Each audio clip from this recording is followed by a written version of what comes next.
Alors expliquez-nous, Nicolas Poincaré. Il y a une promesse qui a clairement pas été tenue. Emmanuel Macron nous avait promis qu'il allait fortement réduire la taille des cabinets ministériels. Alors finalement, il y a carrément annoncé. Et c'est assez classique. Les présidents promettent tous d'avoir moins de ministres, moins de collaborateurs de ministres, façon de montrer qu'ils sont soucieux d'économiser l'argent des contribuables. Et puis en cours de mandat, ces bonnes résolutions s'envolent. Emmanuel Macron n'a pas dérogé à la règle. Il voulait un gouvernement resserré. Finalement, avec Jean Castex, il a nommé 30 ministres. C'est le record.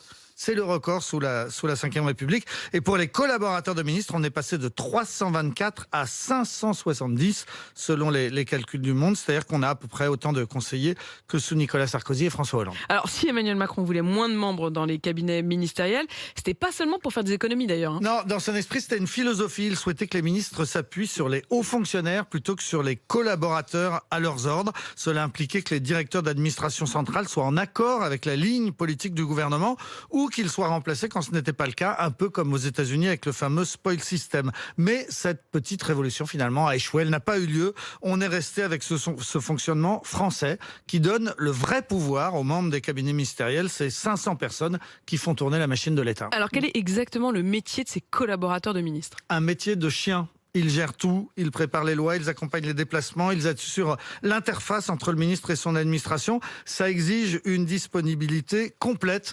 Un directeur de cabinet arrive toujours au bureau avant 8 heures et n'en repart jamais avant 23 heures.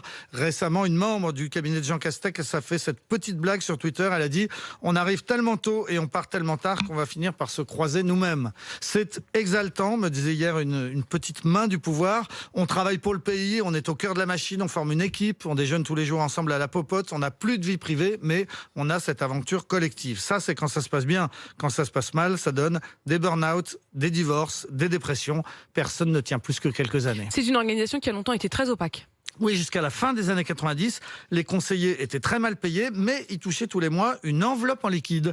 Les chefs de cabinet allaient tous les mois à Matignon rechercher du cash prélevé sur les fonds secrets. C'était le travail au noir au plus haut niveau de l'État. Tout cela est terminé et au contraire, tout est désormais absolument transparent. Les membres des cabinets doivent déclarer leur patrimoine en entrant en fonction et en quittant leur poste. Et on connaît leur salaire. Il s'élève en moyenne à 8 141 € bruts. C'est une moyenne. Au ministère des Finances, par exemple, c'est beaucoup plus, 12 000 €, c'est-à-dire plus que leur patron, puisque les ministres eux-mêmes gagnent 10 100 € bruts par mois. Et c'est un métier qui mène à tout. Oui.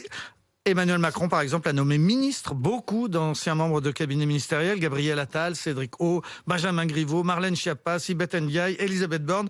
Tous ont travaillé dans les cabinets ministériels. Manuel Valls, Benoît Hamon, Anne Hidalgo aussi. Emmanuel Macron a, lui, travaillé au cabinet de François Hollande, qui lui-même était issu du cabinet de François Mitterrand. C'est donc bien un métier qui mène à tout, à condition d'en sortir. Et donc, on a promis qu'on baisserait le nombre. Et je vous rappelle ce chiffre. On est passé en réalité de 324 à 570 collaborateurs de ministres. Donc on est bien loin de la promesse.